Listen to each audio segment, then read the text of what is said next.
Ready. आज मैं आपकी मुलाकात करवाती हूँ फरीदा दादी से, ठीक है। हम कहते हैं कि जी हाय 50 साल के हो गए, बस अब खत्म जिंदगी। ये हैं जी 75 ईयर्स और हमारे ड्रामों में भी होती हैं। और इनकी जरा 14 अगस्त की तैयारी देखें, ये देखें, इधर का दिखाएं फूल।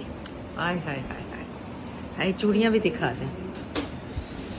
और अभी मैं इनको देख रही थी बैठकर, तो ये मोबाइल बड़े मजे से देख रही थी बगैर ऐनक के।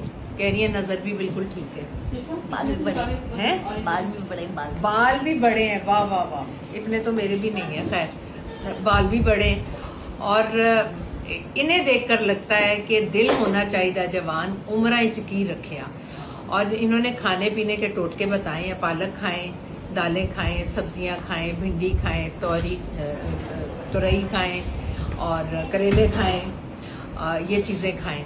और जो इन्होंने कहा है ना कि जो नहीं खानी वो फिक्र नहीं खानी, तो आप लोग इन्हें देखें और अब आज से अहद करें कि फिक्र नहीं खानी। घर के अंदर कदम रखें, जहां फिक्र नजर आए बाहर चले जाएं, वॉक करें, ठीक है ना।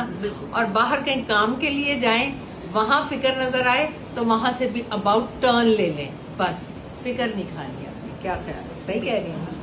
बस जी, फॉलो करें इन्हें।